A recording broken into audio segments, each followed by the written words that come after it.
But obviously, we're the Iggy Pop of cider. Yeah, you've done a poo. Well done. Good boy. Yeah. Press hang up, leave the window open, and don't have a masturbate.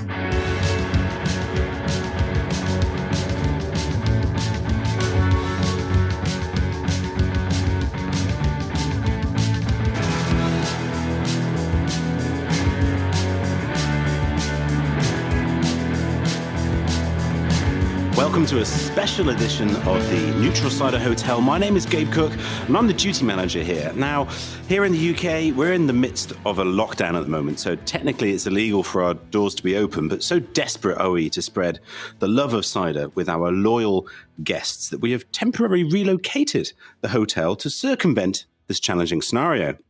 So joining me on this broadcast from the slightly unfamiliar surroundings of the Maldive Islands, we have Martin Goodwin-Sharman and Mr. Grant Hutchison. Welcome to the Indian Ocean, boys. What do you think? Nice place to be? I missed the hotel. Look, we've physically moved the hotel. It's now on the beach in the Maldives, surrounded by fewer apple trees and more kind of palm trees. Now you say it, I've turned around and I can see the hotel, so I'm comfortable. I'm fine. I just need to get away from the sun. I haven't got any sun. Well, you are quite pale, aren't you? So maybe you do get a little bit burnt, possibly. So. I get burnt thinking about the fucking moon, mate. I am I'm fucked.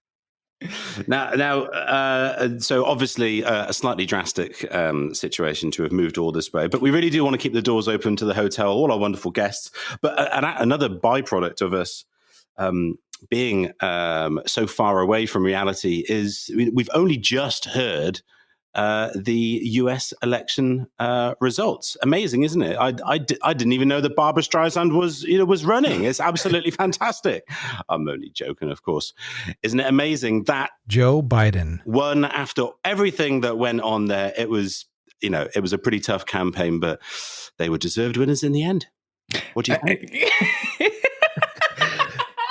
They is that because they're non-binary? They will have to tell you that. I think him going on to actually get rid of his running mate and boost up the underdog, the crenellated urolith, was the biggest surprise of the whole. Back in with the crenellated urolith. Wow. I've been thinking about that fucking word. I know you're probably suffering with Trump as your president right now, but I am still on the crenellated urolith. It could be worse. You could be passing a crenellated urolith at the same time. Yeah. Tough stuff. Oh, God. So what's going on in the otherwise? What other far more important things are happening at the moment, everyone? I had a pretty exciting week because I know... Yes, Gabe, you might have written a book, but my band actually appeared as an answer on BBC's flagship quiz show, Pointless. So, hang on, hang on. We've got to have. Week. Oh, that's monumental. There's got to be. Yeah, forget you're worthy of a. You're worthy of a chicken for that one, I reckon. A chicken. Is that a chicken? That's the chicken of respect, my friend. Chicken of respect. A celebrating chicken of respect. Yeah. I like it. I mean, I think forget the Barrowlands, forget Brixton Academy, forget Bowery Ballroom in New York. I don't think my mum's been prouder. But it was a wrong answer. So it's, what was the question? Well, so it was I think it was in the final round. So basically you kind of get an option over a few different categories in this, and theirs was name any top 40 album or single with the word bridge in the title. And they picked a song of ours, Blood Under the Bridge, which is correct. It is a song of ours. But it certainly was not a top 40 single. There were a couple from Scotland. So I don't know if they just blanked and were like, "Oh, we're going to name the most local band we know." But it's Rampant Rabbit. Yeah. So that was a highlight of my week. Pretty exciting, really, in the Hutchison household, non-stop. Amazing. The phone hasn't stopped. Oh, he's a celebrity now. Oh yeah. So that's the new. Have you written a book? It's going to be. Have you been an answer on Pointless? A wrong answer on Pointless. Not even a correct one. For anybody who doesn't know, Pointless is a very popular TV show, quiz show in the UK. I don't know whether there's a US. Is there a US version? Producer Scott, does that ring a bell? Pointless? Jeopardy. Nah, it's not Jeopardy. It's not really quite the same. It's similar. I mean, but it is a game show, but that's it is a game show. They appear around the world, but it's basically the opposite of Family Fortunes. You have to get an answer that no one else has guessed. And that's a pointless answer. What's the opposite of Family Fortunes? Single person, destitute. That's current lockdown status of many people. Oh yeah, quite. A lack of family fortunes. You could just call it that. It's pointless. There's a lack of family fortunes. Oh dear. Fucking hell. Any news from you then, Gabe? Anything happen in your week? Yeah. Well, continuing the TV theme, I had the pleasure and the opportunity to be on Sunday Brunch, Channel 4, a national TV program for anybody who hasn't had the pleasure of seeing it outside of these shores. And I had a 8-minute section to talk about 3 different ciders for autumn ciders, not just for summer. And so we had Jack Whitehall, comedian, and Fern Cotton, who's a TV presenter and radio presenter as well, both on the sofa there, tasting away a big Ross on Wye, the raison d'etre, big earthy, which Jack Whitehall wasn't such a big fan of, but he liked some of the other ones. But most importantly, and I wondered whether anyone was going to say anything, but I managed to sneak in a couple of copies of Ciderology by Gabe Cook in the background, one on either side of me. And so I didn't mention it, obviously, because then I think I get told off. But I did plug the podcast, Neutral Cider Hotel, which they didn't know I was going to do that, and they moved very swiftly on from it. Hopefully they won't hold back my fee. We'll see. So cider in the news, or cider on the telly anyway. I really like that you put a book either side. It's because you've only written one book so far, so I couldn't have just this lonely double up. Originally, when I set up the room, I had 5 copies behind me, but I thought. Sorry, that was 5 copies of Ciderology. In fact, that would have been Ciderology if I'd done that. But in the end, I just went for Ciderology. But you were wearing your T-shirt as well, though, right? I was wearing my Ciderologist T-shirt. I was just full bore, shameless. Let's just absolutely get out of this. Come on, bobble hat, scarf, whole thing. Do you know, somebody, what was her name? Kimberly, somebody called Kimberly, emailed me to say, "Oh, can I get a copy of it? Can I get your T-shirt? My husband's a real big cider fan. He'd love one." So that might be my new business. It just called me a promo whore, Scott. That's a bit rough, isn't it? Jeez. Hang on. How about self-employed during tough COVID conditions? Promo whore. For our listeners at home, we have a private chat here where our producer can interject helpful things, and I don't think he thought that would be on air. So I'll stand in his corner and say, Gabe, don't call him out like that. that was a little unfair. I do apologize. And actually, I did think that was going to be on the air. So. Yeah, that's right. He's desperate. He's desperate to be on. Here he is. Oh, get in. Oh, I love it. It's the 5th Beatle. Here he is. Yeah.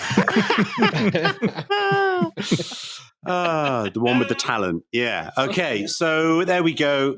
Ciderology and the Ciderologist and cider in general gets on TV. And let's be fair, doesn't happen very often, does it? But we've had 2 TV appearances. Martin, what have you done? Yeah. Well, I was in the Bristol Were you on TV or? No, I was in print media. I hear it's the next big thing. Really? It's up and coming, yeah. But no, the pub that I work at, the Good Measure, was featured as Bristol's Pub of the Week, which is really good in a week where the pubs are closed. Just for the reference. And so I was in on the day when the photographer came and took some snaps. And I just felt, oh no, here we go.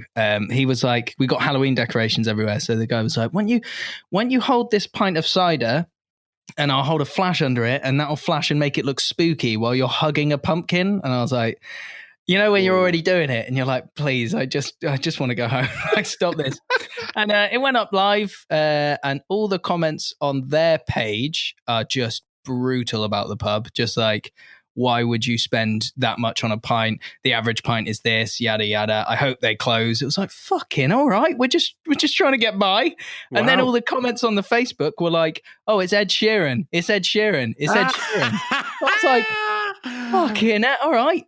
I didn't even want to be in it. I'm getting rinsed now. I was just like, it got to such a point. I just went quiet and Hannah, my wife went on and responded to all of them with who they looked like in the worst possible way. So thanks for having my depressed back, honey. Nothing's more embarrassing than your mum coming to save you, is it? But that's beautiful. There was one bold guy who was like, it's Ed Sheeran. And she went, you look like fucking Vern Troy.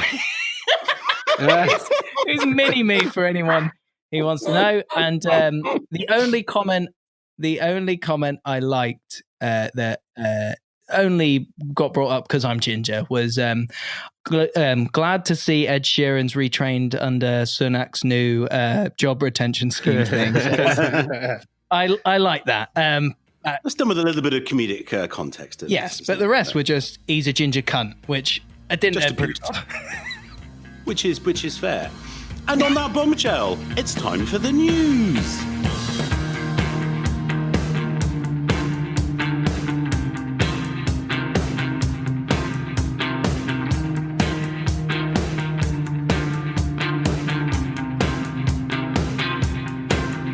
And so now here at the hotel, it's time to read out our favourite news of the week. I think we've all selected the same piece here as the primary bit. But come on, Grant, you're the one who found it. Tell us this little nugget of pure cider gold. Yeah, so Roger Wilkins, whose honour we famously restored after he was wrongly pictured in an article about COVID-19, he this week has come out claiming he's found the cure for coronavirus, and that cure is. Come on, do we know? Give us the answer. Oh, cucumbers. Oh, fuck off. No. Cider. Cider. That is the cure for COVID.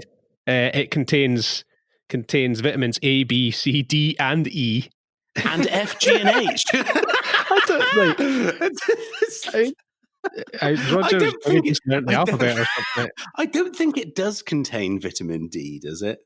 Or E? I don't know. I get you. Definitely B, definitely C, possibly definitely A. B and C, yeah. But I would like to scientifically analyze it, like obviously not myself, but have it, and they go, "Oh my god, he's right. It's got vitamin F in it. It's got every vitamin. It's a Barocca." Well, I don't know. Sometimes Roger's ciders are indeed the colour of Barocca. They do have a deep, intense hue. And sometimes they do have fizzing lumps in there as well. Actually, that's not true. I'm doing him a disservice. He is a proud, traditional Somerset cider maker. And as Grant and I spoke, we had a really cool experience down there. And, he is part of the cultural heritage of cider making in the west of England. I just don't think that he is actually, a trained physician, and probably isn't in a position to advocate cider as indeed the cure for COVID. But can but try, I suppose. I mean, yeah, he did admit that himself. Well, after announcing all the vitamins and saying that, and I don't know if this is a positive point to back up what you're saying, but he said it has also dissolved the concrete underneath my cider barrels. So whether he thinks it's just going to completely destroy your insides to the point that you don't die because of COVID, I don't know. But he did say just melt. Yeah, he just like the baddie at the end of Who Framed Roger Rabbit. He melts, right? Put him in a pot. Yeah, that's right. That's scary. Yeah. That's right. And how sexy was Jessica Rabbit? We probably shouldn't be saying that on the podcast, but come on. No, you shouldn't. Nope, no one else agreed with you there. Yeah. Don't want to objectify cartoons, mate. So That was that was an early crush. Anyway, moving on. Yes, CyderCon. Let's talk about CyderCon 2021. Apparently, registration is open, but unsurprisingly, it's not going to be the normal kind of live event this year, right? It's going to be an online event by the looks of it. Yeah, apparently, yeah. Good that it's still happening, though. You know, it could have been completely cancelled with nothing at all happening. So I think it's good. CyderCon, for people who aren't aware, is a trade event. Gabe, you're probably more qualified to speak. I haven't actually been. I've been desperate to go. And next year, I was pretty sure I would make it happen. No, let's rephrase that. Grant and I were going to go this year. We had everything sorted. It's cancelled, wasn't it? Yeah, we were going to take the hotel there like we did when we took it here. Given, as has been proven by the remarkably quick pack-up and reconstruction here in the Maldives, that the Neutral Cider Hotel is able to move from location to location. Normally CyderCon happens in like the Marriott or something, but maybe it should happen in the Neutral Cider Hotel next time. Yeah, that's a great idea. We charge pretty flexible rates for the circa 1,000 people that normally attend this conference. Gotta say, I don't want to do the admin to host anything. I just like the joke illusion that we're employed. I want the easy life. So stop trying to get events in this little faulty tower. Okay, now. Yeah, fair enough. Well, at CyderCon, it is a shame. Normally, I've had the pleasure. It's a wonderful event. It's the world's biggest cider gathering. It's ostensibly run by and for the US cider industry, but welcomes cider makers and cider industry people from all over the world. And there's talks and tastings and seminars, and there's marketing and technical stuff, and a bit of a shindig, and everyone getting together. And it's normally a pretty good do. The fact that obviously we're under these really difficult conditions means that we can't all be together. But given how the world seems to be pretty adept at running major events, certainly on a sort of seminar, webinar kind of basis pretty well at the moment, I'm sure it's going to be pretty good. I might even be presenting something myself. So I'll just need to work out what that is. We'll find out. Maybe we should do a special live edition of the Neutral Cider Hotel directly from CyderCon. I can hear our producer's boner from there. Yeah. He's like, we can get some ad money on that. Yeah. Ching, ching, ching, ching, ching. Get everyone to do it on their phone.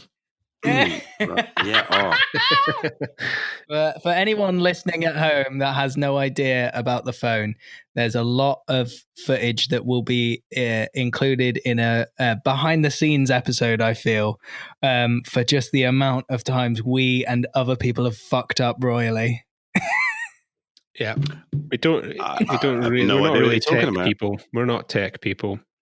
No, the Venn diagram of people who like cider and those who are apt at technology, just two different circles, really. That's what we found. Yeah, just two circles.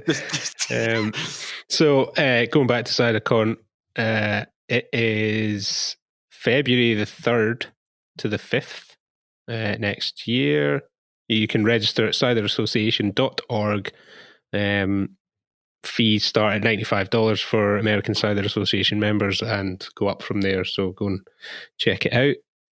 We'll probably all be there, right? In some regard. Well, Gabe, you've just said you definitely will be, so that wasn't really much of a guess. But okay, Martin, you gonna come? Yeah, I don't feel like you have to. I mean, you don't have to decide now. I just with who's been elected now, I want to be in their America. So I definitely will be there. Brilliant. I can't wait till this comes out, and I'm like just depressed. That's just my life as well. That like every episode, every time.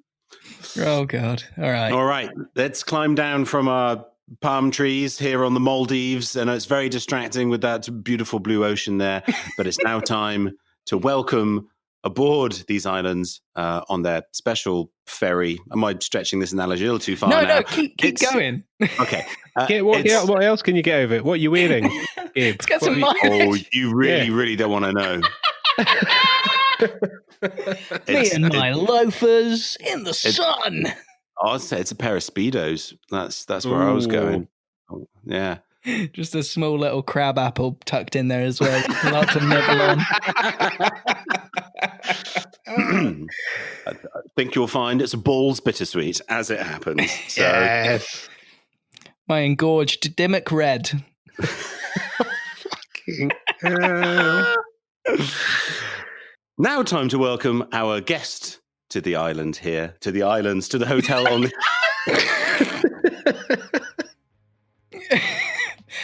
Down here with the Thunderbirds. I've just been informed the guest has now asked to go back aboard the boat and go back to the mainland. Yeah.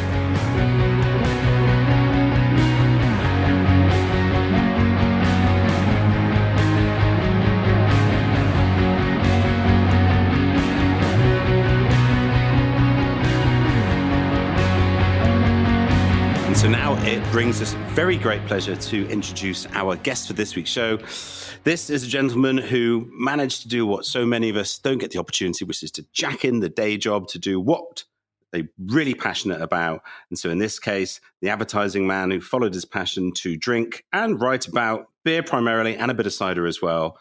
3-time beer writer of the year, author of several award-winning beer and cider books, although none with a red cover called Ciderology, I would be hastened to add, but did team up with cider legend Bill Bradshaw to create the seminal World's Best Cider and co-founder of Full Juice magazine. It's Mr. Pete Brown. Welcome. Good evening. Hello. How the devil are we all? We're all right. We're in good spirits. Don't ask why, but it's quite warm here in the hotel because we've had to momentarily relocate to the Maldives because of the lockdown situation. Hotels can't technically be opened. Slightly spurious, and I should probably finish that analogy fairly soon. So let's get on with the conversation. Pete, thank you very much for joining us. It's a pleasure. Most people will know you for being, a highly acclaimed beer writer. But what I have enjoyed over the course of it must be the last nigh on decade or so, is that you do have a genuine interest in cider and have been really instrumental in kind of helping to sort of tell that story. How and why does cider hold interest for you? I mean, it's quite a nice drink, isn't it? It's nice. It's all right, you know. It wets the whistle. But no, when I was kind of becoming known for beer, when I was kind of getting a national reputation for beer, I started getting quite a few requests to write pieces about cider. And I would say, or even go on TV and talk about ciders. I think you might have been a bit too young to drink at this point, Gabe. But they... and I was like, yeah, I'm more than happy to take your money to talk or write about cider, but why are you asking me? I'm a beer writer. And they went, well, it's the same thing, isn't it? And I went, well, no, it's not. And so I kind of figured that I ought to learn a bit more about cider, given that I was being paid to sound as though I knew what I was talking about. And at the time I was thinking that Mr. Bill Bradshaw went on holiday and read my second book, 3 Sheets to the Wind. And greatly enjoyed it. And as Bill does, when he gets an idea in his head, I didn't know him at this point, but he just decides he's going to make something happen. So he came back from holiday, emailed me and said, mate, I've just read your book. I'm a photographer. I'm really into cider. We need to get together. We need to go on a road trip through Belgium and write about Belgian Abbey beers while I take photos of them. And I thought, well, yeah, we could, but also... before we do that, you could teach me a bit about cider and we could do something on cider. And then we realized that when you go into a bookshop and you go to the food and drink shelves and you see all these world encyclopedias of wine and beer and sherry and tea and coffee, there wasn't one on cider. And we thought, that's bloody weird. Why isn't there one on cider? So we decided to do it. And we worked on it for about 4 years. And that was it. That was we wrote the first World Guide to Cider because it didn't exist, and that was crazy.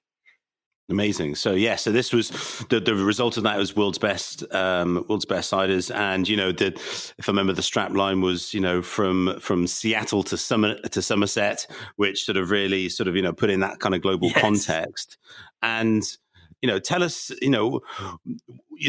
where or which people or which places were the seminal moments that gave you this real understanding that cider, although UK and you could say West Country and Somerset sort of being right at that heartland, that the sort of the light bulb moment that there were these fantastic different sort of cultures and scenes in elsewhere in the world. Well, after a few months, we realised why there wasn't a World Guide to Cider. And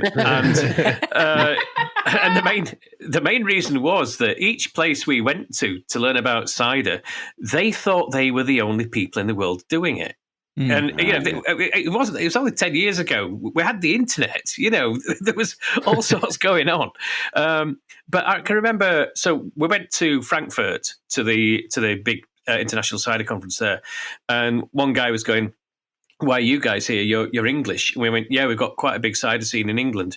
And he said, "No, you don't. It's not as big." Was that guy from Scotland? Yeah, it was from the Rhineland, and he was going. Amazing. It's going. No, you don't. And I said, "No, look." I said, "Great Britain produces and consumes more than 50% of the world's total cider volume." And he said, "No, it doesn't." I said, "It does. I've seen the figures." And he said, "Do these figures include this bar in just on the south of the river in Frankfurt?" And I said, "Well, I don't know." And it said, "Well, there you are then." So, Excellent statement of fact. Love it. We went to Montreal, and I was talking to an ice cider maker. And Montreal, Quebecois ice cider was my big revelation. We were going to have one page in the book on Canada, and we kind of had to split up. And Bill was in Normandy at the same time I was in Quebec. And I phoned Bill up. We were about 3 weeks before going to press. I said, "Mate, that one page on Canada, we've got to expand it. We need 5 fucking pages on Canada, mate. This is insane." And I was talking to this ice cider maker, and he goes, I want to show you something new I've been playing with." I said, "Okay." And he got this can out, and he said, "Right, so this is cider, right?" Because over there, they're making these kind of 750 ml bottles of kind of 8-9% still beautiful wine-like cider from Macintoshes and things like that. And he goes, I've made this. I've made this. I don't know how to explain it. It's like a 5% drink, and it's sparkling. It's fizzy. It's a bit like beer. It's not beer. It's cider, but it's sparkling and it's 5%. A bit like beer is, but not beer. So, do you think there might be a market for something like this? And I went, "Wow." Yeah, maybe. So he thought he'd invented. We talked to people in Washington State who went there to make wine and realized they could make an alcoholic drink out of apples. They thought they'd invented cider. They were so crushed when they found out that other people had been doing it for centuries. Oh. So all these little silos were not talking to each other, and that's why there was no world guide. So just discovering all these little traditions that grown up independently without talking to each other at all. It just felt like you were kind of, that discovering cargo cults in the jungle or discovering a new island of the Pacific or something. No, I'm jumping in there, mate, because I wrote a question and you set me up so beautifully there, Pete, where in the book, one of my favourite sections of the book is when you talk about ice cider. And I was just wondering if you could kind of give a glimpse to some of our listeners who might not have tried it as to why it's so magical and why you fell in love with it. So the way it's properly made, you can make it sort of with artificial freezing now, but the way it's properly made is they have these apples. It gets to minus 15 degrees in the Quebec winter, and they have these apples that stay on the tree. They don't fall in autumn. They stay on the winter on the bough through this minus 15 winter. And so the water in the apple freezes and erupts out, so you get this massive concentration of the juice. It's an entirely natural process. And if you think about a dessert wine, and you got a similar principle with the concentration of the juice there. And with a dessert wine, you get this intense, beautiful sweetness. With an iced cider, same principle, but you get concentration of the acidity and the sweetness at the same time. So you get this incredible balance between sweetness and acidity, and the flavors of the apple just ramped up a thousandfold. And when I first tasted it, I said something pretentious like, "It's like drinking liquid Starlight," and I stand by that. I don't know. That sounds a fairly accurate description for some of them, certainly. Well, it's one of those as well that when I read that, I was like, well, what the fuck is that? And then I bought one. I was like, he's not wrong. It's a bit pretentious, but it's fucking gold. Like, if you've not had it at home, it's one of those as well where it just is so... It's almost like it's not about the alcohol content that just carries the flavor forward, but we've had it here and we haven't had dessert or anything. We've just plowed a bottle between us, like fucking dream juice. It's easily done. And it's not really taken off here because it's so hard to explain it to people to what it is. Because if you're going to call it cider, you take the amount of apples that go into creating one small bottle of this is incredible, and it takes about 8 months to make. So a little 33cl bottle is about 25 quid, and it's worth every penny. But you call it cider, you say, yeah, there's this tiny bottle of cider that's costing you 25 quid, and people aren't interested, so it's never taken off. And it's one of those things where I give it to people when we have, well, in the olden days, in the before times, when we used to have people around for dinner, and you'd give it to them at the end of a meal, and they'd go, "Well, this is incredible. This is like nothing else I've ever tasted." And I'd say, "Yeah, it's amazing, isn't it?" And they'd go, "Have you got any more?" And I'd be like, "No, that's the last bottle I brought back from Canada." "You fucking liar! Where is it? Where is it? I'm gonna tear this fucking house apart. I know you've got more of this stuff, you bastard." It's tearing that apart good. the cellar. Amazing. Now, we're in quite an interesting time. With cider, not COVID related, but just in terms of, and you must have seen the growth and the emergence of a bit of a cider scene of, emerging contemporary, interesting, smaller producers trying to pick up on a particular name that helps to encapsulate that, let's say, like craft has been for beer. I know that you've got some sort of thoughts about, and the way that the craft has been utilized with sort of cider over time. What are your thoughts about how and where and if craft should be utilized in association with a certain type of cider? I think Alfred Felix nailed it just about a year ago by publicising the term fine cider. I think craft, I'm obsessed by craft. I spent lockdown writing a book about craft as it's applied to beer, and the first chapter of that is about cider. So it's perfectly valid. But I think fine cider pulls a clever little trick as a term. It avoids all the baggage with craft, and it kind of positions cider where it needs to be positioned, which is as close to wine as it is to beer. I think if we start talking about craft cider, we're just going to go, well, it's the same thing as craft beer, isn't it? And fine cider suggests something else, and it suggests a 750ml bottle of something that should be drunk from wine glasses, and that's always attracted me as an idea, and getting people to think about apple varieties and blends and single varieties and that kind of thing. But I could talk for hours about why craft cider should be a thing. And the reason it's not is because the proper craft cider, the ultimate craft cider, is something that Roger Wilkins makes in a barn in Somerset. And if you look at anything, so as I've done this year, if you look at what craft means beyond beer, and you go back to the arts and crafts movement, and you go back to craftsmanship in furniture making and in carving and in pottery and things like that, then Roger Wilkins is a craftsman. The problem is craft beer has now become more about sexy packaging and a really cool can, and Roger Wilkins' stuff comes in a plastic fucking carton with a biro scribbled on it. It will be. It will be in a syringe soon because it is officially the cure of COVID-19. I read that. God bless him. God bless him. No, it's fantastic. How important do you think the packaging design is now for the future of cider and fine cider? It's more important than it should be. And I've got nothing. I've literally just written a book about wonderful artistic beer packaging. It's just gone to the printers on Monday, and I think it's great that it gets people in and it attracts people. We were just looking earlier today at some of the Perry's cider labels and how beautiful they are, and so it's great.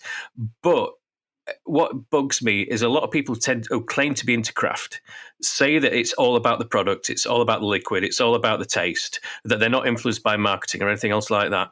And you see them going for something in a really cool can or a really cool bottle, and they will not go for traditional farmhouse cider because it looks pig ugly in its packaging, basically. Yeah. And this, I distribute ciders myself, and majority of them are 750s, but there is a shift away from 500 mils, which is traditional, and like you say, has this sort of sense or identity of scrumpy, but the liquid inside is as good, absolutely, and potentially as refined and as complex as something in a 750 that you would pay £15-20 for.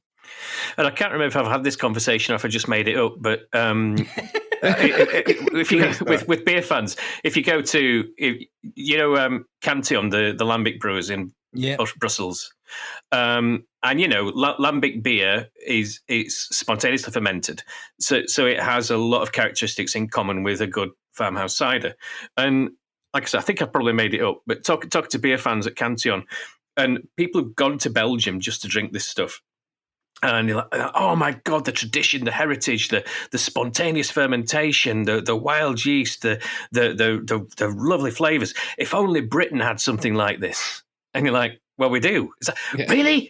Where is it? What is it? It's called farmhouse cider. And it's been around for hundreds of years. And it even tastes quite similar. It's like, oh yeah, but that's not cool, is it? That's not trendy. And it's just... Yeah. We've got. I did write an entire book about how we devalue stuff that we're good at. Some stuff that other people do is always better than what we do in our food and drink, especially, and it drives me insane. Well, let's talk about the traditions in cider then, and how important are they for the future? How important is it that new makers are aware of the history and the tradition that's gone before, I guess maybe specifically in the UK? How important is it that they're aware of that and use that when they go forward into making, I guess, what you mentioned as fine cider? Yeah, it's an interesting one, isn't it? Because it's always a balance and it's always a pendulum. You need revolutionaries. And you need tradition, and they need to kind of somehow work together. And we had it in beer for a long time. The beer renaissance, the good beer revival, was great, but we were preserving a tradition that was so treasured that it excluded any innovation. And it was choking, it was stagnating. And it was only when America came in and we said, oh, you can be experimental as well, that you got some kind of forward movement. And the problem then was people going, oh yeah, all the old stuff is just shit, forget all that, it's all just now about innovation and new stuff. And it swung too far the other way. And I think in beer now it's just swinging back towards the middle. And you're getting brewers who've made kind of... I got sent a Carrot Goes the other day. A beer made actually from my carrots. Nickname. Yeah. And in the same package, in the same range, was the traditional best bitter at 3.8% from the same brewer. And I thought, okay, now, and there was a Pilsner and there was a stout. And it's like, okay, we're now getting somewhere. We're now getting this kind of balance. And a lot of what we regard as innovation comes from tradition. The American craft beer movement was based on reviving forgotten British beer styles. And it's natural that a young cider maker would want to kind of kick the doors in and do something new and different. And new and different to them might be, okay, well, we're going to do keeving, or we're going to use dessert apples, or we're going to use this a Macintosh apple or something like that. It's like, yeah, but that's somewhere else in the world. That's been a tradition for 100, 500 years. Yeah. And so I like the balance. We need both. And if it goes too far one way, we need to bring it back again. Where do you think the innovation in cider is coming from mainly? You know, you said it was sort of the US with craft beer. Do you think it's the US that's being kind of innovative with cider, or is it happening everywhere? I think so. In a quieter way, it is. I've been lucky enough to go to CiderCon in the States twice, and you can tell. I think things have moved on a bit now. To be honest, I think there's a bit more energy now than there was. But sort of 3 or 4 years ago, you could tell when a British cider maker had been to CiderCon or not, because they just spoke about it in a different way. The stuff they'd seen over there, they were bringing back. And I'm happy to say that I've seen so much more innovation now. And it goes back to my thing about how cider used to be in silos. And so there's a way that you do it in Herefordshire, there's a way you do it in Somerset, and there's East Coast and there's West Coast. And that's it. And you stick to your tradition. And it's so wonderful now to see people going, yeah, well, let's do some keeving. Let's do a kind of Spanish style sharp cider. Let's start mixing and matching these traditions, and that's what we need, definitely. Well, with in contrast to beer, a lot of the kind of excitement and innovation, it being a mechanical process and the ingredients led sort of process, means that they can import hops and kind of replicate, say yes. a London brewery can replicate other halves like hop styles, but with cider it seems that like this real sense of place is built into it. And what I've seen is a lot of people have been oddly, now the ones that I'm looking at that are getting excited about it are getting excited about the exact same style of ciders as I was like 6-7 years ago. And it just feels like this, it's kind of like the innovation is actually the language and the talking about it, rather than necessarily like a change that much from 7 harvests ago. So like, are there any cider makers that you're looking at in the UK and going like, you're actually doing something new, or I'm glad that you're sticking to your guns? I mean, it pleases me enormously that you've spotted that you've seen that. That's really reassuring as far as I'm concerned. But the most exciting thing that I've seen this season is Tom. I don't know if you've already spoken about it on the program, but Tom Oliver dropped me a line where the 5 cider makers had got a bunch of apple juice that they pressed together, and then everyone took away a fifth of this apple juice and fermented it in the way that they do it. And I think this is so I've got 5 bottles of cider here, which actually look completely different. They're right by my desk here. The colour's different. Some are hazy, some are clear, and it's all from the same pressing, from the same juice. And so this is throwing a spotlight on the techniques that different people, whether they're wood aging, whether they're doing it in stainless steel, whether they're doing it with wild yeast or champagne yeast. And that for me is enormously exciting, because I don't think there's anything, probably, I mean, I don't know, but I'm guessing there's nothing innovative in any of these 5 bottles, but it's shedding light on the different processes. I love the fact that cider makers are so ideologically opposed to each other and how you make good cider. It reminds me of the first day I went with Bill, and he took me to one cider maker whose name I will not mention. And I said, can you do? I said, is there such a thing as vintage cider? And he went, no. I said, do you mean you don't make it, or do you mean it doesn't exist? And he said, no, you can't. You got to drink it within a year. It's no good after that. And we got back in the car, and then we went to the next cider maker, which was Hex, and they said, "Oh, hi. Do you want to taste our vintage stuff first, or our new stuff?" I was like, these 2 cider makers are 10 minutes drive apart, and they've just fundamentally contradicted each other on how you make cider. So I love that kind of breadth of technique there. I suppose it's part of maybe some of the joy that still exists within cider. There is great own interpretation of it, but the lack of some terminology and language and ideals and things that really do exist within beer and wine much more clearly, potentially is that's a fun story to tell, just to show the differentiation. But as far as a consumer is concerned, they're getting really kind of confused, mixed messages about, can you make it? Yes, you can, or not. Or actually, our interpretation of vintage just means from 1 year's crop, or something that's really old and big and bold and mature. And do you think that cider needs to up its game, if not actually devise an entirely sort of strict kind of stylization? I don't think that's the way forward, but to up its game in terms of introducing kind of language and stylization to help the trade, to help the consumer to purchase more cider. I always wonder about this. I don't know the answer, to be honest, because we went through this on beer. Where 10 years ago, where we've got to educate people on beer styles, we've got to educate people on how beer and food match and stuff.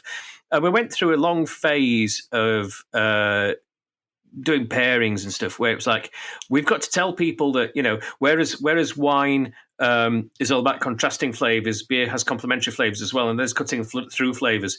And I went to a lot of events. I even hosted quite a few events of my own, and people's faces were just kind of a bit like, oh God, bloody hell. And then you realize that when people say wine goes with food, for a lot of people, what they mean is you drink white with fish and red with red meat. And so when you start to come out comparing and contrasting flavors, it's a degree of complexity that a lot of them were not willing to engage in, because they just wanted to kind of enjoy a drink. And I've been to some beer and food matching dinners where it's like, okay, I want you to work really hard now. I want you to try and identify this style, and I want you to work and see which one of these styles goes best with this particular dish. And you're like, oh mate, I didn't come out for that. I came next door to the pub, mate. And so I do think people need. I do think there's a need for a lot more education about cider. Definitely. I think cider is a very misunderstood drink. I think people need to know where it comes from, what it's capable of. I think there's an interesting thing about apple varieties. I think sweet, dry, and medium is hopelessly limited and doesn't even start to convey the scope of what cider's about. But I think when we get into style guides and stuff, I don't know. I've tried several times myself, and I know you've got a kind of working model, Gabe, about kind of cider. Yes. Cider style. But things fall through the gaps, don't they? Things are just kind of they like. Do. You're absolutely right. What's this? Right. Where does this go? I think that the varieties would be a good starting point, but as you discussed earlier, these 5 bottles you have, are they going to fall into the same category? They're from the exact same press, but yes, even within that, they've been made differently, and it's going to be difficult to. You couldn't necessarily recommend them with the same dish. No. I suppose all you can do is just in the same way that. Even somebody who doesn't drink wine understands that there is a difference between red and white wine, primarily because one is red and one is white to look at, and that's how many would judge it. But they know that red is a bit, and white's a bit fuller. Yeah, there you go. And with those 5 ciders from from the same pressing, they will all contain tannin at least and be of that ilk. But consumers don't really know the kind of just generally know the word tannin. So it's like we need to call it like red cider and then white cider. Oh, no, then that doesn't really work with white cider. We don't want to be advocating white cider. That's already a thing, yeah. As soon as you say red cider and someone gets it and calls up, sorry, mate, I think mine's wrong. It's like orange. It isn't red. Orange, yeah. But with the you were talking about the the flavor sort of matching and food pairing and drinks. The one thing I found with wine and white works is because people like to eat and drink that together. And every time I've had a tasting or something with food, and it's like, oh, this IPA goes with this curry. It's like, no, it doesn't. Stop trying to sell me IPA.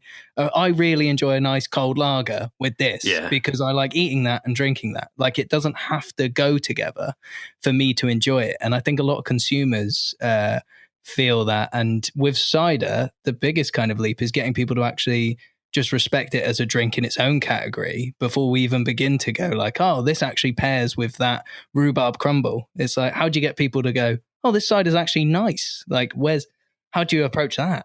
I think that's absolutely right, and I think that's how America got. Very similar with craft beer yet again, but America's starting with a blank slate, not starting with preconceptions that people had. Apart from the fact that freshly pressed apple juice over there is what they had to get over that being called cider. Restaurants in New York were able to go, well, this is like wine, but it's half the strength of wine. And it's made from apples rather than grapes. See what you think. It's like, oh yeah, that's really interesting, isn't it? Whereas we have, the cider industry was its own worst enemy, wasn't it? In kind of absolutely aggressively creating this image of a down market product drunk by diplomatically drunk on park benches, drunk al fresco. Al fresco, yes. You've just branded the branding. Yeah. And there's a lot of work to do coming back from that. But I go back to I go back to John Evelyn on that, and 400 years ago, putting Herefordshire cider up against French white wines and in wine competitions and beating them, and it's just like, yeah, let's get back there again. Let's just kind of do some blind tasters. The wonderful thing about all this, I'm rambling, but the wonderful thing about all this is that when you do introduce someone one-on-one to a truly astounding cider and change, the number of people, everyone on this call have had it. Oh yeah, I don't drink cider. I had a bad experience with it when I was 16. It's like, right, taste this. Yeah. It's like, oh my God, I didn't know cider could be like that. And it's like, yeah, tick in the box. Yeah. If we're going to do that with everybody on a one-on-one basis, then let's do it that way. I think there's over in the UK especially, I think there's still this association with value related to alcoholic strength as well, which I find quite annoying. You have this 750ml bottle of cider that is maybe only 7%, and it's the same price as a bottle of wine or more than a bottle of wine, and people are like, well, but why would I buy that when I can buy this wine and get really pissed on it? So it's so there are so many angles that we as kind of cider people and cider advocates need to come at to convince people that I think the 750ml bottle does a hell of a lot of work in that direction. Yeah. It's just like, I haven't seen an elegant label on it and the names of the apples, and it's like, oh, this is interesting. Look at this, Pete. Did you ever make it out to Eve's cidery up in the Finger Lakes region? It's in the book, Pete. If it's in the book, then I must have been there. Grant, are you talking about Pete's book? Or are you talking about Ciderology by Gabe Cook here, Grant? I mean, obviously, I've written one whole book. Pete, you've written a few. I suspect. Yeah, let's talk about that. Yeah, how many books? I've just finished the 11th. Oh. Please feel free when you mention the books to actually say their full I'm out of here. That's rubbish. Well. Let's get as many branded things. Look at this. Look at the state of me. Look what it's done to me. I'm only 28. Gabe, I've already paid for your second book, and you haven't even written it yet. Great. Yeah, I have actually not written a single word yet. My publisher probably doesn't want to hear that. So let's scratch that. I'm well on the way. Don't worry. It's all up here, isn't it? All good. All up here. Talking about writing and mainly beer journalism. How, looking at the face of kind of 2021 coming up, how do you feel that like beer journalism and beer writing and the books you're writing are changing or have changed? Like, I know a lot of people in lockdown have felt a bit more creative or at least put more thoughts down. Like, I've seen a lot of stuff, like we were talking to Helen from the Birham Collective, of like, it just inspired a lot of people to get on there. But how do you feel it's going to sort of change in this next year, 2 years? That's a real good question. It's making me think something. It's crystallizing a thought in my head, which I didn't realize I thought, but I do. So that's fantastic. I think it's another pendulum. The reason I started writing about beer was I was so fucking pissed off with the state of beer writing. I mean, I was ignorant. I didn't know that the good stuff existed. I hadn't discovered it. But beer writing in the late 90s was tasting notes. And it was tasting notes that talked about Marisotta malt and Fuggles and Golding's hops. And I'm reading these things in The Guardian, and the what the fuck is this? I don't understand it. You're saying it's hoppy. I'm sure it is. But explain to me what hoppy means. I didn't know. People didn't know what hoppiness was. It's just, this beer's really hoppy, this beer's really malty. Great. What does that mean? And I think the thing is that beer and cider and any alcoholic drink, the big insight that I've just kind of been wrestling with is that they're as much cultural products as they are food and drink products. They're products that we used to define ourselves, they're products that we used to say something about us, they're products that allow us to interact. My last book is about beer label design, with the kind of craft beer cans and the artwork on them and things like that. And you can't write about that without realizing how tied in beer is to popular culture, and different breweries have different takes on that. So I think, to get back to your question, beer writing and drinks writing is becoming a lot more cultural and swinging vastly away from that kind of, it's tasting notes. It's this. This brewery has a 20 barrel brew length, and it's made by Krups and was installed in 19. Oh, fucking kill me now. We're moving away from that to people writing about, the first time I tasted this beer, I'd just been divorced. And my world was falling in, and my mental health was suffering. And then I tasted this beer, and everything was all right. And so, obviously, the problem with that end of things, it can become way too self-indulgent, and kind of up its own arse a little bit. And some of it is, but I'm glad it's kind of going in that direction, and it certainly is. A lot of stuff you said, sites like Good Beer Hunting, it's very much personal stories. It's tight at the moment. This year has been all about the brewing industry recognizing its problem with race, and the fact that we don't think we're racist or whatever, but the racism is institutional. Even if it's just a question that people of colour don't feel welcome. It's not that they're actively being excluded by anyone in the industry, but they're just looking to see a load of white dudes, and they think, oh, that's not my place. And it's like, how do you turn that round then? And so I think that's a very, very interesting way for it to go. With cider, I think there's some of that as well. But I also think, my personal interest in cider writing is linking it to the terroir, linking it to the country, linking it to the people. And in my writing, I very rarely, I've got a shit palate. I don't write tasting notes. Remind me never to invite you to a competition, Pete. My writing career is a very clever. My writing career is a very clever exercise in disguising how little I know about these drinks and how crap I am at tasting them, because I link them to everything else. I link them to history. I link them to culture. I link them to sociology. I link them to nature writing. I link them to landscape, because that's what makes them exciting for me. The fact that they contain everything. That's what humanizes it, though, as a reader, because when you bring up something like, say, music or history or anything like that, I, as a reader, can grab on and say, I recognize that. And I might not be aware of the link to this, but I understand what he means when he's using that as a reference point. And I think a lot of people do have the exact same thing. And it's with that kind of sort of naivety that you were saying that you come up with nice things like, this tastes like Starlight. And yes. I don't need any more than that, because that fucking says what it is. I think with cider as well is that I don't think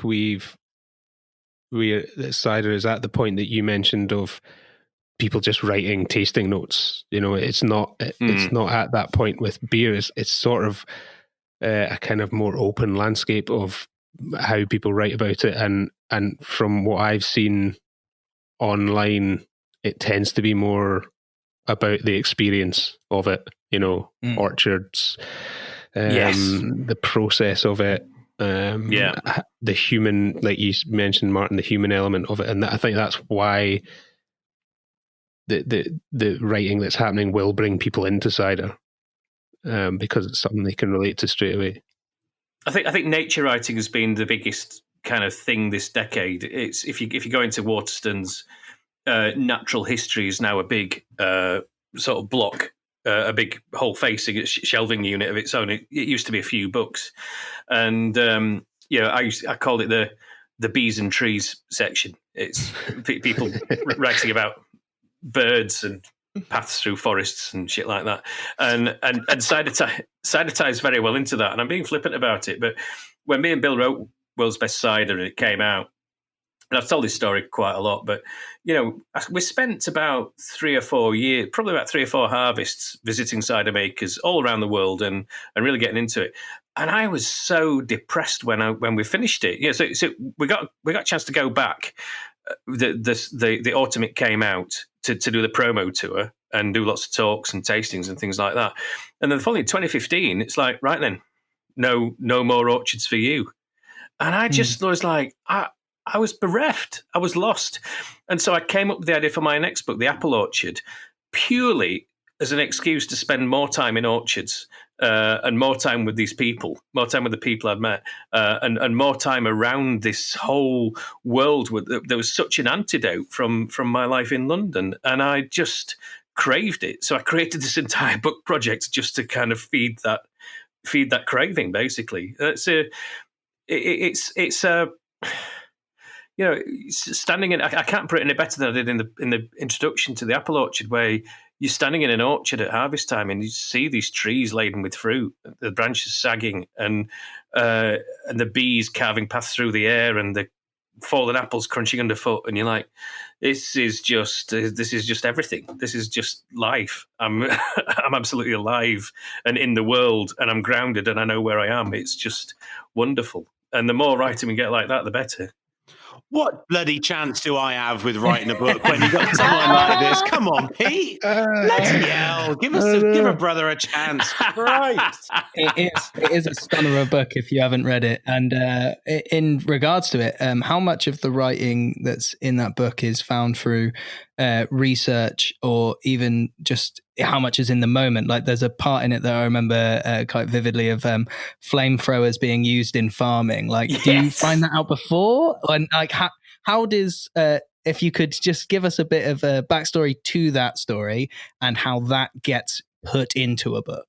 That's going to see people. So my writing takes the way I write, my style.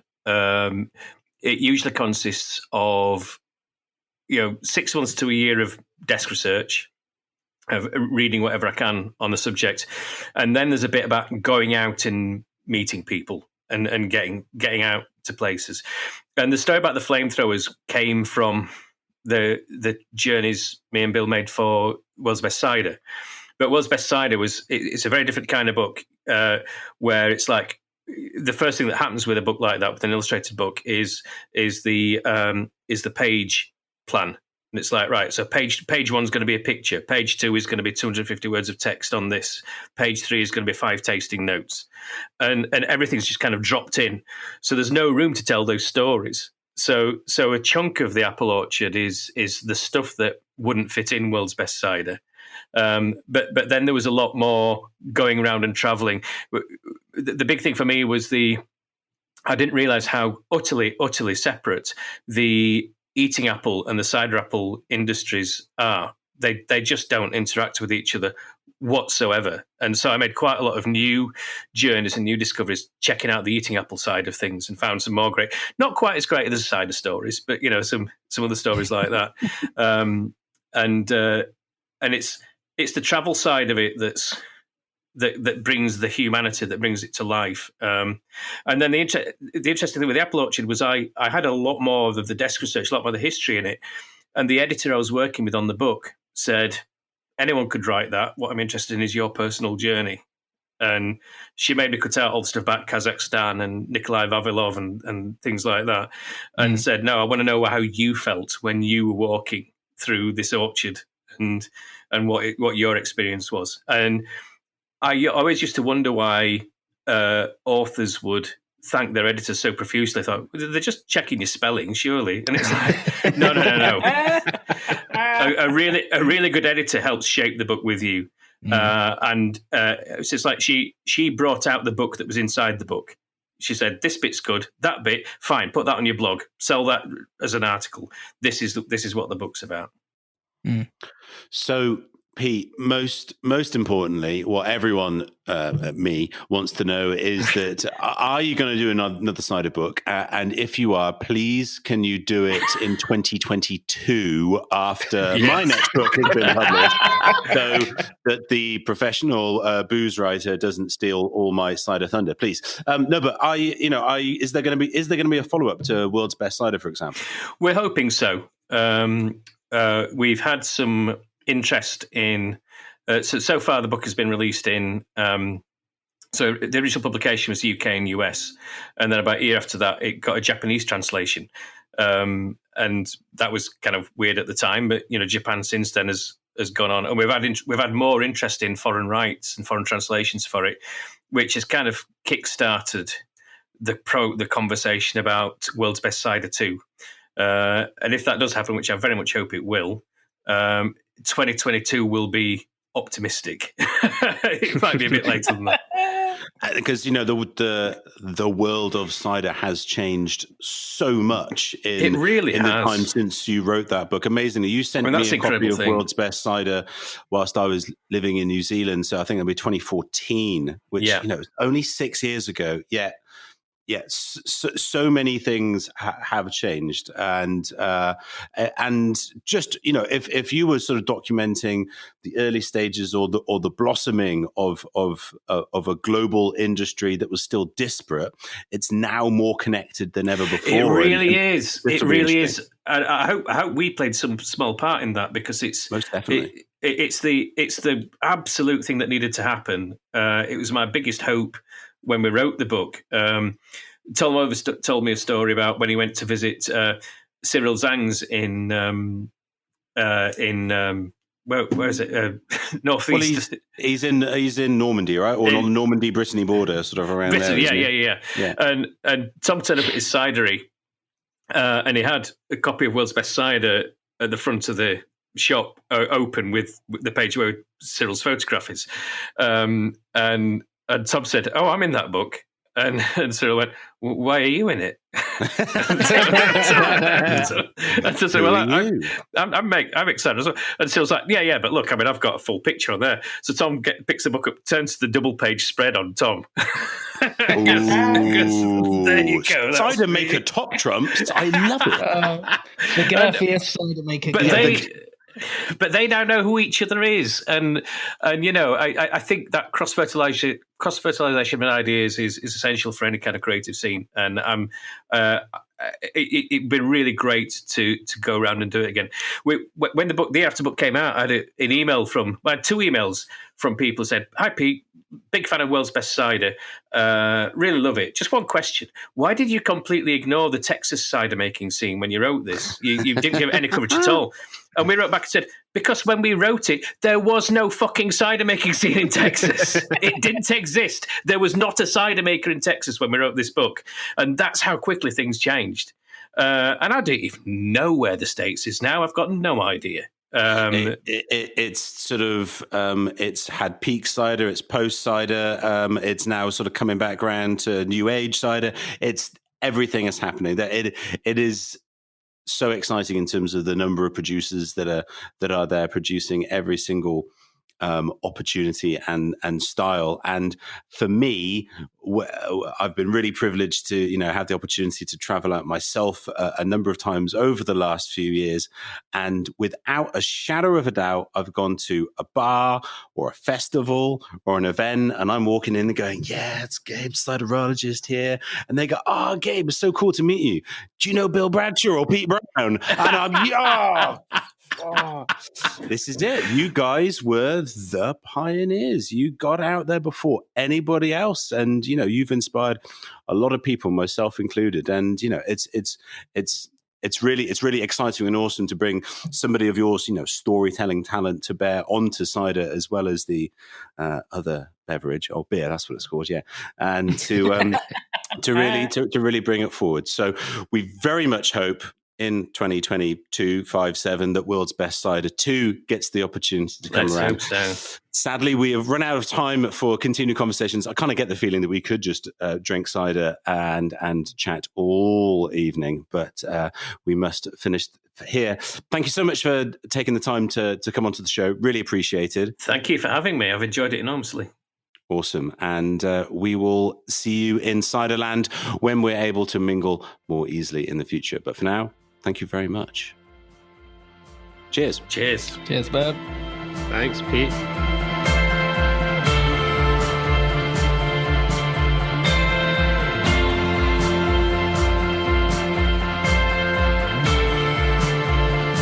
And so now here on the show, we are going to taste our cider of the week.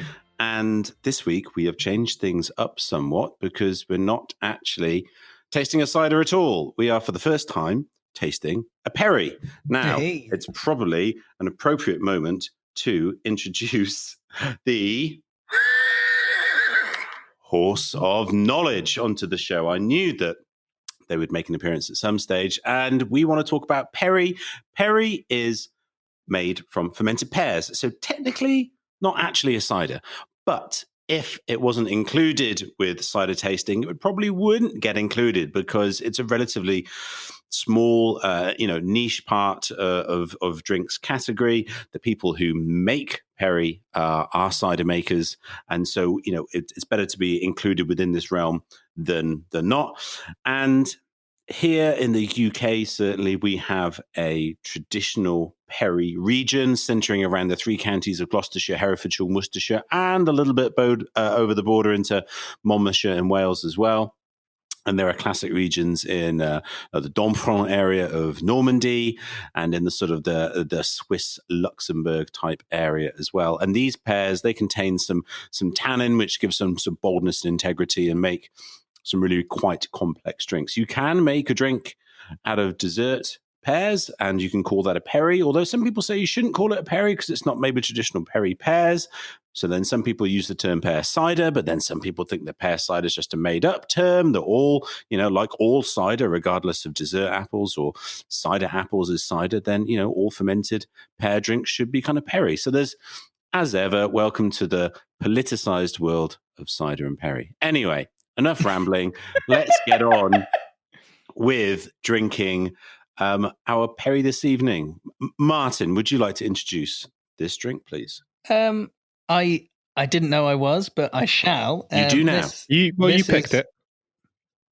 I don't remember picking it, but I think I would because, one, they're lovely guys, but two, it's one that I wanted to try.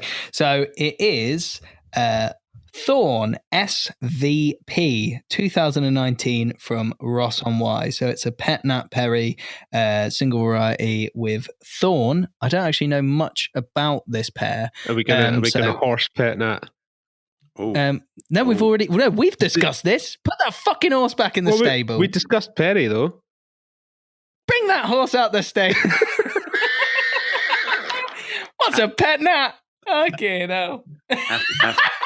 After much conjecture as to whether the horse should come out of the stable, it has pet nat, short for pétillant naturel, and it's a kind of sort of conditioning process whereby the still fermenting cider or perry, undergoing its primary fermentation, is placed into bottle before it's completed its initial fermentation, and so the fermentation finishes in the bottle. And what that means primarily is that the carbon dioxide, the byproduct of the fermentation, is captured in the bottle to give it a sparkle. But what you do get is a little bit of a collection of some of the sediment from the dead yeast in the bottom of the bottle, so it's not sort of crystal clear like, let's say, a champagne would be, which has undergone a disgorging process. The term pet nat is generally something more associated with natural wines. The term méthode ancestrale or even sort of bottle conditioning has been more commonly utilized with cider and perry, but I commend cider makers who want to utilize new language or news to cider and perry that can introduce drinkers from other drinks to get engaged, to feel comfortable and confident, and to get in with it. And that's definitely what Ross and Y have done here. So if it's getting it into the hands of people that would like pet nat wines and they would also like a pet nat perry, surely it's a very good thing to get people who will like the target drink without some essentially marketing thing beyond words. It's like, do you like that? Try this. It's a fucking banger. Spoiler alert. Let's pour and taste. Pour and taste. Here we go. So first off, for me, guys, I will be blunt and say I cracked it, and it had a very funky aroma, so I let it sit for a little bit. But once that little bit of flint sort of thing that I had has subsided, crazy aroma. Like for me, it was like almost melony. And then I had it sounds weird, but when you're chopping like bell peppers and it's like pepper skin and water, like freshness. It's like, I've not had a nose like that on a perry before. Yeah, it was a bit too funky at first. I wish I'd kind of let it sit for a while, let it breathe, to let that, dissipate a little bit. It's tough because when you're undertaking a wild fermentation, and especially when you're doing some form of conditioning in the bottle, you're asking wild yeasts to undertake fermentation in potentially quite a challenging environment. So one where they're devoid of nutrients anyway, because these are going to be fruit from older trees, and there's certainly no additional nutrients in the fermentation process.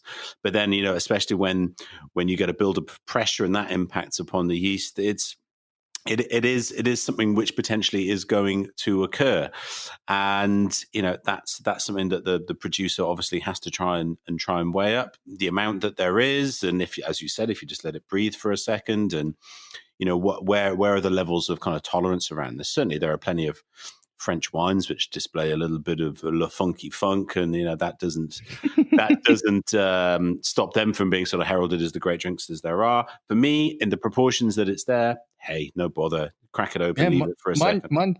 Mine went aside in like about 3 minutes, and it sounds weird to be like, crack a bottle of cider, come back in 3 minutes, but already all of that little fault is now been pushed back by what they've been able to get out of there with that carbonation and the technique. It isn't just, there's something wrong with it. It's like, let that pass, because what's coming is something that you've not had. So for me, that carbonation is working wonderfully with that acidity, and it's super prickly, and it just keeps coming.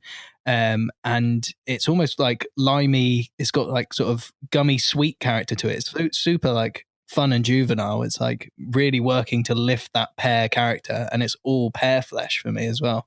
Yeah, it's grapefruit for me. It's that slightly bitter grapefruit, that sort of the pith and the skin on there. Thorn, I've got to say, it's my favorite perry pear variety. I've got a little bit of a love affair, and it's all part of my getting into cider and perry is really down to 25 litres of Thorn that I made from a tree on my granny's old farm. There was like a 200-year huge Thorn tree, and was at the Ross and Y Cider and Perry Company. It's funny how things will come around, isn't it? And Mike Johnson, Albert's dad, said, "Go on, pick the pears and bring it back to the farm, and we'll make it."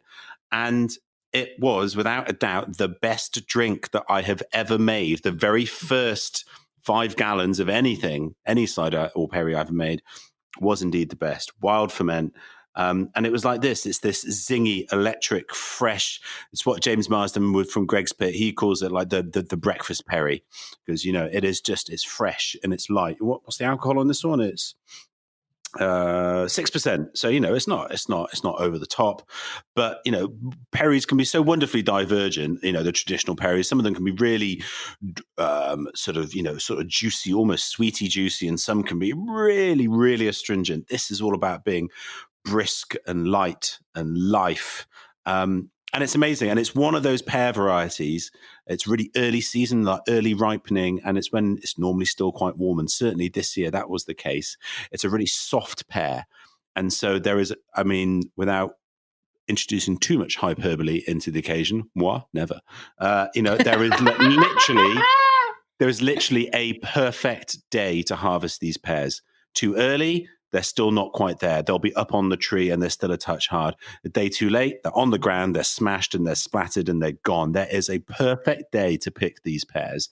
And as part of the reason why, Perry never made it as a big mainstream drink is that it's a nightmare to pick these big trees and to press, and you can get these kind of faulty characters. But when you get it right, and this is a great example. Again, the Greg's Pit, small Herefordshire producer, very small, just down the road from Russell Wyomach Markle.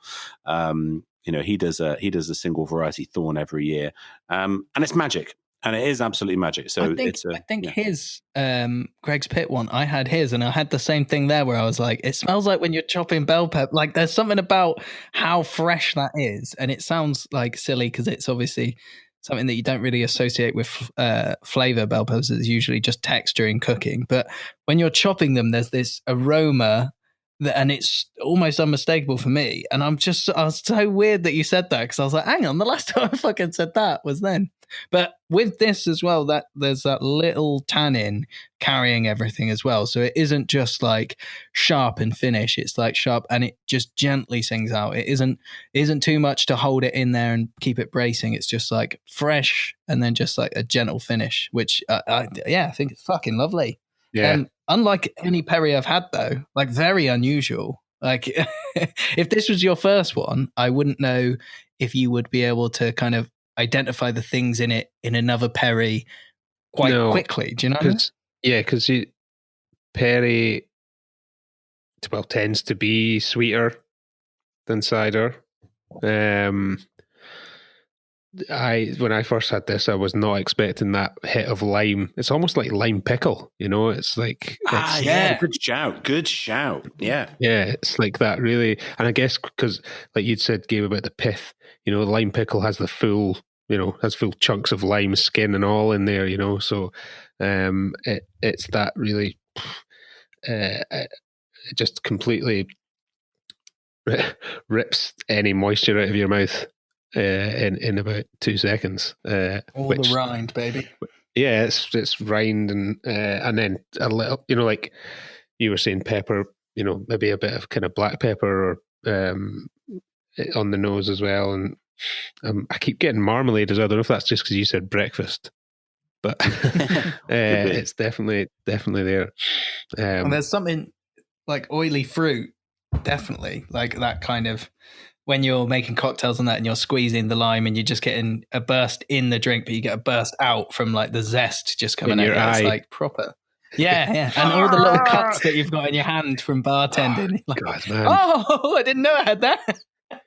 This is really beautiful now, actually. Not that I didn't think it was before, but I think I'm kind of reaching that point that you were, Martin, where it's, no, but you know what I mean? Like it's, well, the only reason I brought it up, for full transparency, is if someone listens to this or sees that we post it, say on our Instagram at Nutricider Hotel, but if someone sees that we post it and then they go, oh, mine smells different to what they're saying, it's like you have to be honest. Oh no, totally. And yeah, if it needs to rest, it needs to rest. Yeah, well, we actually bought a decanter recently. Yep. I mean, that's adulthood. Forget about a house. Having a decanter as being an adult. Fucking hell. Not a baby. Not the baby you've had. The decanter. That's when you knew. Yeah, exactly. That baby. Nah, kids can have babies. They can't own decanters, though. That's what adults do. That's such a weird threat. Wasn't a threat. Kids can have babies. Have you... Oh, guys, this we might go down a whole bit of a hole here. Did you ever see? It's not a big foreskin hole. It's fine. Any other hole is just fine. That artist spelling mistakes cost lives. You would probably love him, Martin. It's a guy, Darren. Anyway, he always found it really strange that you give kids babies to play with. He was like, Oh, yeah. that's like an adult's thing. So he made this pregnant baby doll. It's one of the creepiest things I've ever seen. But it's hilarious. You'd love it. Look up his stuff, Martin. It's good. But yeah, we bought a decanter. That's why I was talking about pregnant babies. And going off of that, the spelling mistakes guy, he does the old like cartoon like tube adverts and that as well, doesn't he? Yeah. No, he's fucking brilliant. If you're listening at home, do check him out, because it's one of those that in the work Twitter, that the place I used to work, you'd have like follow someone like him. So beer, and then just horrible imagery, and you're like, that's the thing I'm interested in. But yes, so the decanter. So the decanter, and this is, I mean, I guess it's generally, for red wine or a still cider or a big bold tannic cider, and I guess it doesn't really matter how you let it breathe. But I have done it. I've put ciders since getting it into the decanter, and it's really made a difference to just leave it for a little while, and sort of strip away some of the things that you might describe as faults, that just take a while to settle down, as you do with wine. And people don't really think much of that with wine. They'll decant it, or they'll let it breathe. Everyone talks about letting it breathe or aerate it, and it's not something that really people think about doing with cider. And I would hate, like you say, Martin, I would hate for someone to open this bottle and sniff it and be like, nah, that's not for me, Well, if you come to cider through beer, you don't really have to do that with beer. So like you're saying with aerated and decanter, those aren't things that I had to do until I was properly into some weirder ciders and wine. But if you're coming into it through beer and you're like discovering it, it's an odd kind of premise to even address a drink like that, especially when you think it's a beer alternative. So it's an interesting point to just even say, like, you might need to, for some ciders, fucking treat them differently. Yeah. And that's all going to be in Gabe's second book. Yeah. He can write it for me if you want. Here, how intimidating is that, Gabe? Fucking 11 books. 11 I loved books. how he just kept going, oh yeah, and in this book. In my other book. In that book. And then I wrote a book about this. Brilliant. What an interesting guy. The Guild of Beer Writers, Beer Writer of the Year 3 different times. I mean, and it's not as if there aren't people who write about beer.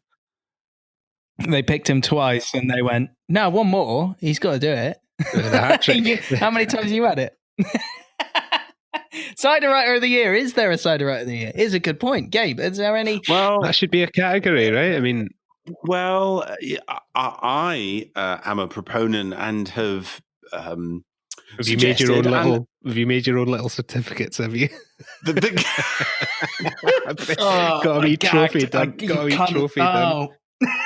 And for best book written by somebody called Gabriel about cider, it's Gabriel for the Ciderology. I just want to thank my mum. Yeah. Oh, thanks for the most brilliantest boy trophy. Yeah. You've done a poo. Well done. Good boy. Yeah. Oh, God. Honestly, Grant, that fucking hurt my chest. For anyone at home, I just like... we're drinking acid, really. Yeah. And my stomach Fizzy just acid. went, yeah, that can't be in there when you're hearing jokes. I feel like I just railed a line of Tang Fastics. Oh, God. I railed a line of Tang Fastics. Excellent. You were saying, Gabe, about the Cider Writer of the Year, which obviously... I was...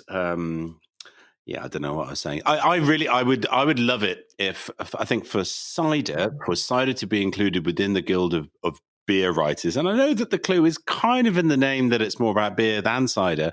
But given that so many of the members of the Guild have and do write about beer, including Pete, on multiple occasions. I think it would be of great benefit to cider, and could maybe add something extra for the guild. But that's something for them to decide upon. Cider writing is still so small and so niche that I don't know whether there's any great benefit in having a guild of cider writers, for example, because it would just be the same 12 people kind of writing. Yeah, but then like we were speaking about before, it's moving so quickly now, this whole cider industry, that that will grow, and it'll grow quickly. I mean, already I see a lot of beer writers turning to cider, and the way they write is how Pete described it. It's about the human element. It's about the experience. It's about the process, from the orchard to the glass, and I guess like Keith mentioned, without that balance of, or finding that balance of not sounding self-indulgent, but also still keeping it a human element to the story. I think there's a lot of cider writers or drinks writers doing that with cider, and it's interesting to see. I don't see much of the boring shit that he mentioned that happened with beer. I don't see that happening with cider.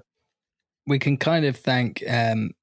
It sounds weird. It always sounds with cider like you're thanking people from beer and wine that come and do a thing. Do you know what I mean? It's like every time it's like, oh, that's such a revelation.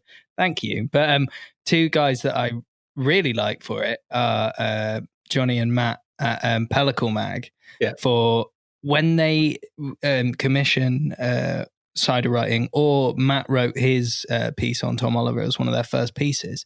It feels equal, if not better, than the beer writing. And I think that's because there's a little passion thing of it being like, it isn't discovered yet. So you're really given this chance of like, I'm not treading the same ground, and like I'm talking about a pub again, and I'm using these metaphors. It's like there's excitement in saying like almost grabbing someone by the cuff and being like, drink this fucking thing, it's fucking great. And it takes essentially young publishers and young people that are into it to get it going. And I think Pellicle are definitely one where I've seen a lot of like beer Twitter and beer Instagram like personalities talking about cider because of that. So it's definitely happening, and I think you can't be what you can't see. So when you talk about sort of the cider writer of the year in that, if there was one, I think people would start to recognize that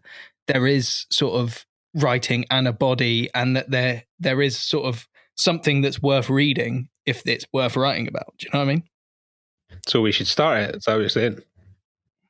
Well, I'm saying I should win. You heard it here first, ladies and gentlemen. It's only taken half a bottle of Ross and Y Thorn Pet Nat Perry, but we have decided that we're going to set up the Global Guild of Cider Writers. We are the guild. We are the guild. There are three of us, and we're going to write poems to each other, and we'll give each other gold stars, and it's going to be lush. Jesus. And so that's the review of the Thorn Perry. Apparently, it's quite good at improving creativity and possibly misguidedness as well. Before we write it off, not the drink, the section, but before we end it, is there anything, I know we're talking about like the wankiness of food pairings and that, but is there any setting that you would recommend people drink this at home, guys? Can you imagine where you would want to be and crack this and think that's the perfect cider? Oysters. Ooh, oysters. Yeah, I think the real high acidity will, but the sort of the fruity freshness will sort of goes with the sort of sea saltiness, but maybe helps to cut through a bit of. Sometimes you can get a bit yucky on the oysters. Sometimes if it clags a bit in the throat, this will cut through diamonds. It's pretty zingy. It's pretty zingy. I was just like a kind of light salad, something fresh and bright. That isn't going to overpower it, because although it's it's highly acidic and it's not. It doesn't. The tannins don't punch in the face, so to pair it with something too hefty wouldn't make sense. So I would say like a light kind of salad, or like a green pesto dish, something like that. Oh, here he is. Yeah, You can tell the difference between the diets here. Fine oysters in my manor house. Scottish peasant salad. Cold weather salad. Yeah, lettuce.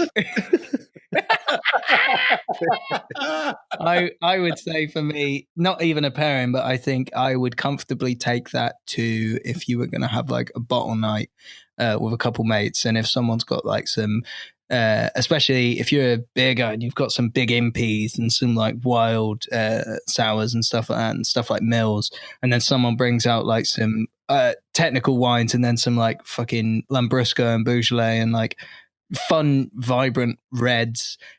Something like this stands out, and it proves what cider and perry makers can do without sort of breaking away from the kind of fermentation character. There's a lot going on here, but it's still smashable, and I think it would cut through in an evening as something that's important to drink, and I think people would chase it up again. Bravo. Well said. There you go, everybody. If you want to try something that's fun, vibrant, and brisk, do check out the Thorn single variety perry from the Ross and White Cider Company. You can get this from Scratting's Craft Cider Shop. Go check it out. That is our review for this week.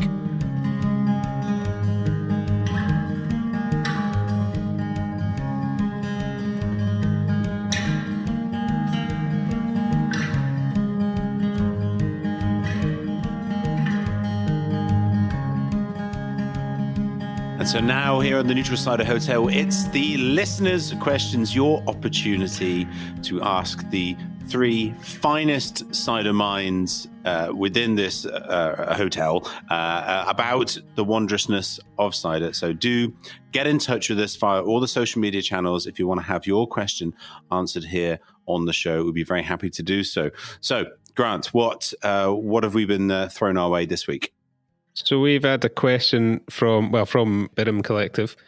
Hey team, I have an agony aunt question for the pod. If someone were looking to be educated in cider, where would they go? Are there cider qualifications, and are there any good educational resources you would recommend?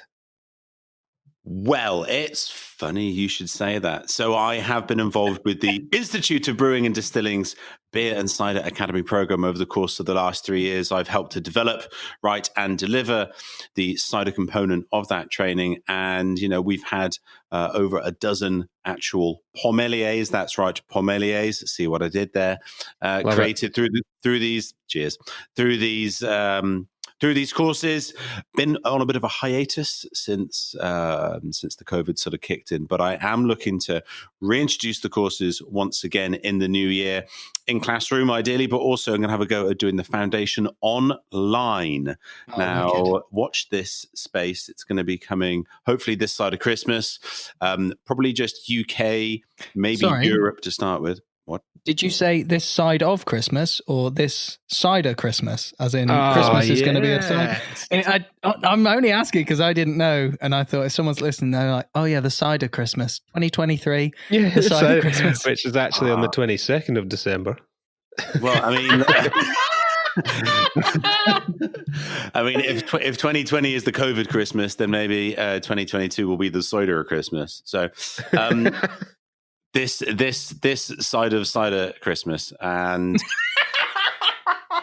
so yeah. So keep in touch. I'll be offering all the courses. I will be offering the foundation to start with in an online capacity, just to see how that goes, and then to see if there's sufficient interest and demand, and start to build it up. Grant, you've been doing some of the courses, so you can attest to how great they are. Thanks. Cheers. I have. And, I did. They're very good. Do you want a compliment or not? I'll just move on. Yeah, all right, spicy. No, they're brilliant. Do you want the slap they're very or the good. tickle? Well, I was all ready to do the judging course and the Pomeli probably this year, which has obviously been Shelved, but yeah, if you get 3 and 4 up online, then count me in. Super. Well, like I say, there'll be more information about that coming up soon. Check out Beer and Cider Academy.org. That's where all the information will be. But otherwise, if you're interested in doing more sort of technical training, that's something my courses are more about sort of language and style and taste. If you're interested in more technical stuff, do check out Peter Mitchell's courses. That's the rather alarmingly similar Cider Academy program, but run in the UK. Or if you're in the USA, then CINA, the Cider Institute of North America, CINA. Do Google that, check that out, and that's where you can find the technical courses over there. Otherwise, a fantastic repository of information is cider.org.uk. This is the website of the eminent Dr. Andrew Lee, famous former cider scientist here in the UK. And it's a bit of an old school website. It was built in 1932, but it does have the most amazing range of materials there at your disposal in terms of, how to do sort of basic cider making, all the way through to full technical papers about the phenolics of within cider apples, etc. So there are plenty of awesome resources out there. Go check them out. We also, it seems odd to link it back to beer again, but one of the things I loved about craft beer and getting into it was this kind of breadth of knowledge and learning it immediately. So a lot of the brewers were teaching themselves and learning essentially as home brewers. And in cider, there is hundreds of cider makers who are willing to just like let you know everything and hang out and chat. So it sounds silly, but I'm probably just going to open this up and people are going to be like, oh, fuck off mine. But just reach out to them, because every maker that I've asked questions to has responded without fail. Like it's not, and that's not from someone who's like done loads of stuff. This is when I was just like a private account on Instagram, like, hey, I really like this. How's it made? And all of them throughout the years have been so open and so friendly. So just approach people whose ciders you like as well, and just see if they're up for a chat. And visit them. Well, when you can safely do so. Lockdown, mate. But yeah, all right. Fucking hell. But yeah, visit them. Go and visit them. At Harvest as well is always a good time because they're probably looking for some help. Why has everyone lost their shit? We're laughing at you because you're all right. I'm going to fucking strangle you next time I see you, Martin Goodwin Shaman. For those listening at home, Grant's face was so mad. Maybe that'll get into the video then.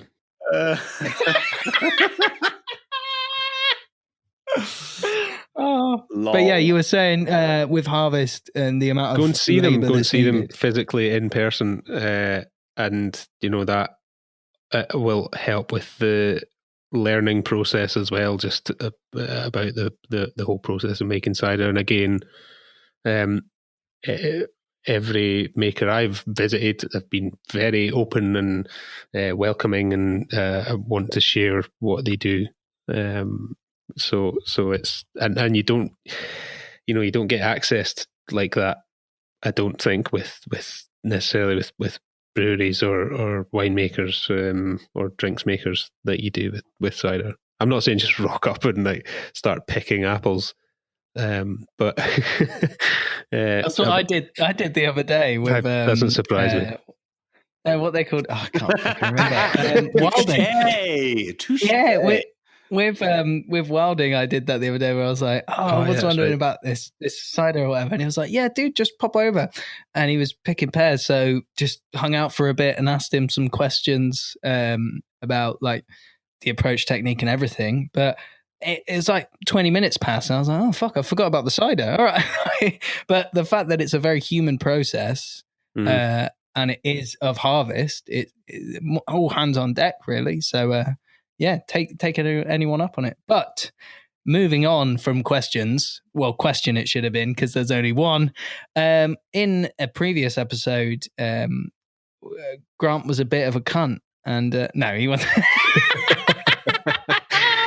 Grant, it's hard to narrow down that episode, to be honest. Yes. well, Grant asked about basically, we were asked by Gabe where the weirdest place we drank cider was, where the strangest place was. And we were caught off guard by that. So neither of us had an answer prepared. But there was a question of enthusiasm at the end. And Grant jokingly asked you to send us in yours.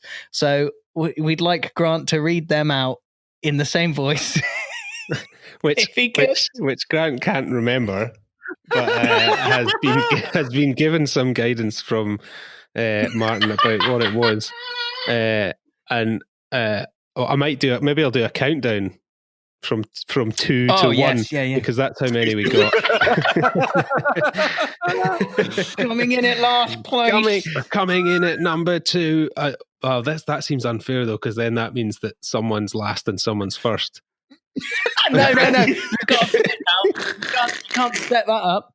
Go on. So let me introduce it. So Grant, who has the losing? But who has the worst place? Oh, come on! Oh no! Worst place drinking a cider in a strange place. Name them and shame them. It's coming in second place, not last place. Second place, Claudia Lundahl. Trying to think of the strangest place I've had cider so far at a bar in Oban, which is only strange because I'm American.